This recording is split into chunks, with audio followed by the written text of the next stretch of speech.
Olá, bem-vindos à nossa conversa de hoje focada em como a gente pode aprender melhor, de um jeito mais eficaz. Olá. Hoje a gente vai dar uma olhada mais de perto em duas técnicas de estudo bem poderosas que apareceram nos materiais que a gente analisou: a tal da prática de recuperação e a repetição espaçada. Exato. Nós temos aqui alguns documentos, sabe, que detalham essas estratégias, falam um pouco da ciência por trás delas e dão umas ideias de como aplicar. Uhum. A nossa missão aqui é, destrinchar como é que elas funcionam, por que que as fontes dizem que elas são tão boas e, o principal, como que a combinação delas pode dar aquele boost na nossa memória de longo prazo. Vamos nessa. E é legal começar já pensando como os materiais sugerem que elas não são ideias separadas, né? São estratégias que se conectam. Ah, interessante isso. Yeah. Tanto a prática de recuperação quanto a repetição espaçada, elas focam em melhorar a memória e o aprendizado, mas através de um jeito mais ativo de lidar com o material. Sair daquela coisa passiva, sabe? Entendi. Vamos ver o que os documentos mostram sobre os mecanismos e as evidências que eles trazem. Ótimo ponto. Então, começando pela prática de recuperação. Pelo que eu peguei dos materiais, a ideia central é até simples, né? Em vez de só reler, Uhum. o negócio é fazer um esforço ativo para buscar a informação lá dentro da memória. Se testar, basicamente. Que é exatamente isso. É o ato de puxar a informação que faz toda a diferença. As fontes que a gente viu, elas destacam que esse esforço mental, sabe, de lembrar ativamente, Sim, ele fortalece as conexões neurais daquela informação específica. É como se fosse um músculo mesmo. Quanto mais você usa, mais forte ele fica. faz sentido. O mecanismo por trás disso envolve um processamento mais profundo. Você não está só reconhecendo a palavra na página. Você está, de certa forma, reconstruindo aquele conhecimento na sua mente. E isso leva a uma compreensão mais sólida, mais duradoura. E tem um dado que me chamou muito a atenção nos materiais. Alguns estudos que eles citam sugerem que usar essa prática pode fazer a gente reter até o dobro do conteúdo, comparado com métodos mais passivos, tipo só reler. É impressionante, né? Muito. Quer dizer, então, que o simples ato de tentar lembrar, mesmo que seja difícil na hora, pode tornar o aprendizado bem mais eficiente. É o que essas pesquisas indicam, sim. E tem mais uma coisa importante que os textos apontam. Além desse reforço direto na memória, O quê? essa prática funciona como um diagnóstico para a gente mesmo. Quando você tenta lembrar e não consegue, ou percebe que está faltando um pedaço, Sei. ali você identifica exatamente onde está a sua lacuna de conhecimento. Isso ajuda a desenvolver o que o pessoal chama de consciência metacognitiva. Metacognitiva. É, aquela habilidade de entender o que você realmente sabe e, mais importante ainda, o que você ainda precisa ralar um pouco mais para entender. É saber o que não se sabe, né? Entendi a lógica. Mas como que isso funciona no dia a dia? Porque, vamos combinar, ficar se testando o tempo todo pode parecer meio chato, né? Sim, pode parecer. Os documentos dão exemplos práticos de como aplicar isso, sei lá, na sala de aula ou estudando sozinha em casa? Dão sim, os materiais mencionam as aplicações bem concretas. Para estudo individual, tem aquele método clássico do cobrir e verificar. Você lê, cobre, tenta lembrar ou explicar com suas palavras. Ah, sim. E só depois confere. Para a sala de aula, as fontes falam de usar quizzes curtos e frequentes, mesmo sem valer nota, sabe? Ou perguntas abertas que exigem resposta escrita, discussões. Uhum. Qualquer coisa que faça o aluno buscar informação na memória sem olhar direto no material. E para o professor, vira uma ferramenta para sacar rápido como está a compreensão da turma. Faz sentido.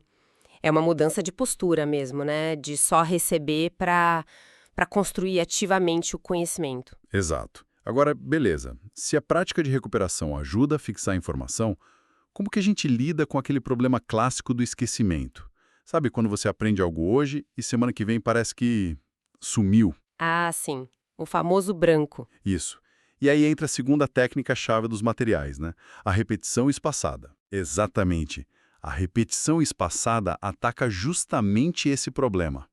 Como os materiais descrevem, a técnica é revisar a informação não de qualquer jeito, mas em intervalos de tempo que vão aumentando. Intervalos crescentes. Isso.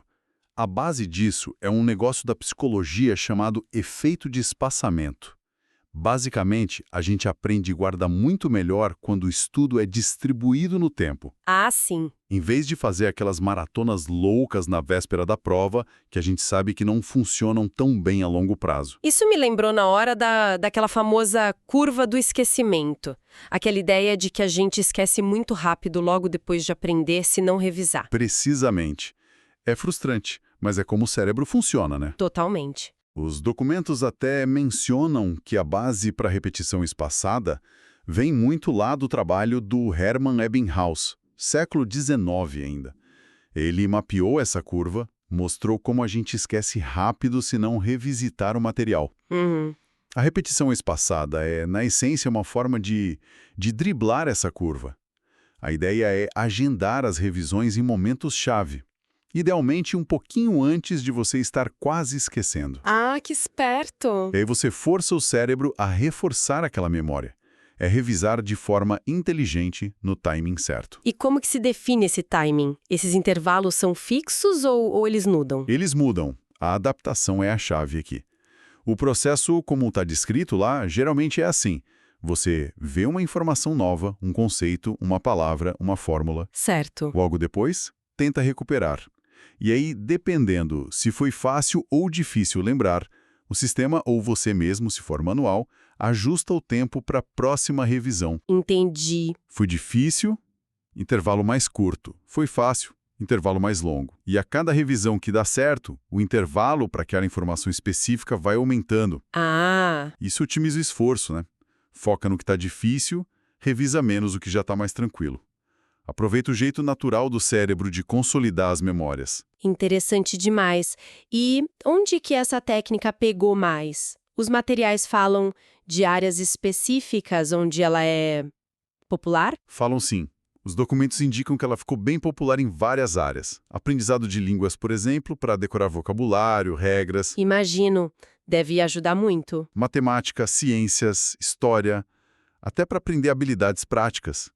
E um ponto curioso que eles mencionam é que muita gente já usa flashcards, né? Sim, verdade. Que é uma ferramenta clássica para isso, mesmo que a pessoa nem saiba que está usando repetição espaçada oficialmente. E citam também softwares específicos, tipo o Anki, que são famosos por terem algoritmos que gerenciam esses intervalos sozinhos. Ah, conheço o Anki. Legal. Ok, então a gente tem prática de recuperação para fortalecer a memória pelo esforço de lembrar Isso. e a repetição espaçada para combater o esquecimento, revisando na hora certa. A pergunta que não quer calar é: e se a gente juntar as duas? Os documentos comentam sobre essa combinação? Comentam sim. E é aí que o negócio fica ainda mais potente, digamos assim.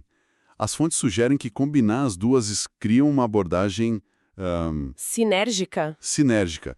Pensa assim, a prática de recuperação faz o tijolo do conhecimento ficar mais forte. A repetição espaçada garante que esse tijolo seja colocado no lugar certo e reforçado de tempos em tempos na construção da memória. Gostei da analogia do prédio. Juntas, elas podem construir um saber muito mais sólido. A pesquisa, principalmente em áreas de ciência, tecnologia, engenharia, matemática, o STEM, né, aponta para benefícios bem grandes quando você integra a prática de recuperação dentro de um cronograma espaçado. Entendi. Essa analogia é boa, mas ela também me faz pensar nos desafios, sabe? Muita gente, e eu me incluo às vezes, acaba preferindo o caminho que parece mais fácil. Assim, a releitura. Isso. Reler o material dá aquela sensação de, tô entendendo, mesmo que não fixe tanto. Como que essa abordagem combinada lida com essa nossa tendência? Esse é um ponto crucial que os materiais tocam. Existe essa tendência documentada, né? A gente prefere métodos passivos porque eles dão uma ilusão de fluência. Parece que está aprendendo, mas a retenção é baixa. Exato. Estratégias ativas, como recuperação e espaçamento, exigem mais esforço no começo. É mais desconfortável, vamos ser sinceros. Sim. Uma forma de lidar com isso, que está nas entrelinhas dos textos, é ensinar para as pessoas por que essas técnicas funcionam, explicar o benefício e integrar no currículo de forma estruturada. Uhum. E aí a tecnologia pode ser uma mão na roda. Plataformas adaptativas, tipo o Brainscape que uma fonte menciona, ou aqueles sistemas de gestão de aprendizagem, os LMS. Sei, as plataformas de curso online. Isso. que já vem com quizzes, e os próprios apps de repetição espaçada. Eles podem automatizar uma parte, dar feedback e tornar o uso dessas estratégias mais fácil, mais engajador. Entendi. Parece um caminho legal, mas imagino que não seja perfeito, né? Toda estratégia tem seus poréns. Os documentos que a gente analisou trazem críticas, limitações importantes para a gente ficar atenta. Trazem sim, e é super importante ter esse olhar crítico. Os materiais apontam várias ressalvas.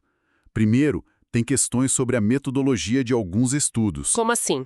Por exemplo, o estudo citado não achou efeitos claros da recuperação comparada com outra atividade, levantando dúvida se o teste usado realmente ativou o processo de recuperação como deveria. Outro estudo misturou a recuperação com outras coisas. Aí fica difícil saber o que causou o efeito. Entendi. Não invalida, mas pede cautela. Exato. Pede rigor na pesquisa e cuidado para não generalizar um resultado isolado. Segundo ponto, a eficácia pode variar bastante com a idade do aluno e o tipo de pergunta usada. Com crianças mais novas, alguns estudos mostraram que resposta curta sem feedback não ajudou tanto. Múltipla escolha ou preencher lacunas parecem ter resultados mais consistentes em algumas pesquisas, mas outras mostram o contrário, indicando que o formato ideal talvez dependa de outras coisas, tipo ter feedback ou não é uma receita de bolo. Certo. Não é tamanho único. Terceiro, a diferença entre o laboratório e a vida real. Um ambiente controladinho de um estudo é uma coisa. A sala de aula barulhenta ou estudar em casa com o celular do lado é outra. Com certeza. As distrações do mundo real podem atrapalhar a recuperação. Embora, como uma fonte nota, pesquisas mais recentes sugiram que testes com pistas, uma diquinha para ajudar a lembrar, podem funcionar mesmo com atenção dividida, o que é interessante. Bom saber. E por último, questiona-se a aplicabilidade universal e até possíveis efeitos colaterais.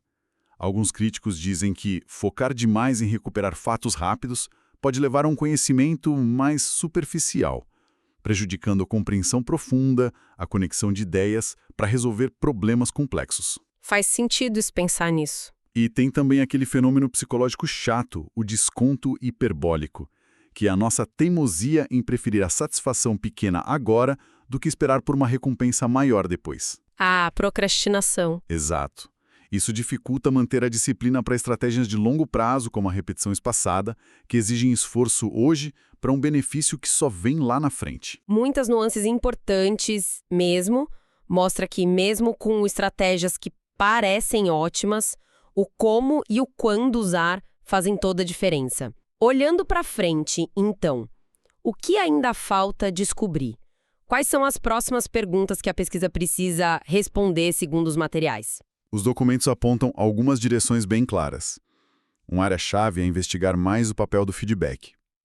Como tipos diferentes de feedback, especialmente aquele que explica o porquê da resposta estar certa ou errada, afetam a prática de recuperação a longo prazo. Boa pergunta. Outra é a generalização.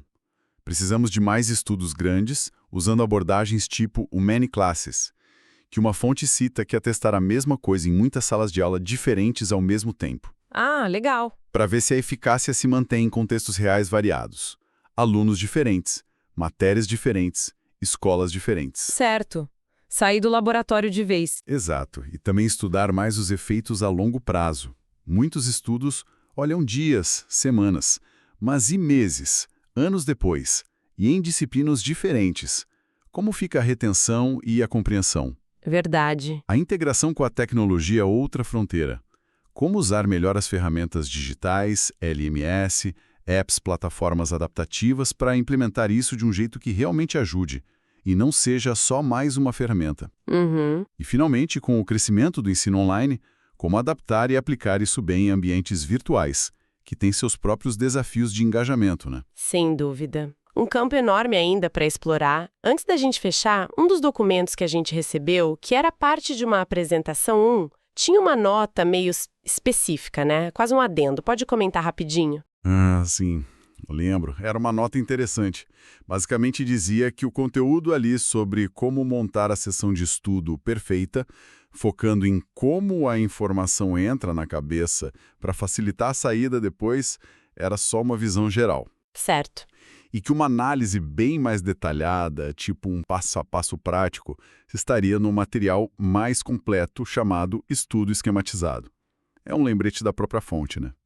Que entender o conceito é uma coisa, mas dominar a aplicação na prática pode exigir um mergulho ainda mais fundo. Bem observado. Então, tentando amarrar tudo isso aqui, o que a gente leva dessa nossa conversa? Fica claro que temos estratégias práticas de recuperação, repetição espaçada, com base científica forte, segundo os materiais, e que, quando usadas com consciência e principalmente juntas, elas têm um potencial real de mudar para melhor o jeito como a gente aprende e lembra das coisas. Sem dúvida. Mas como as críticas nos lembraram, é preciso usar com discernimento. Não são soluções mágicas.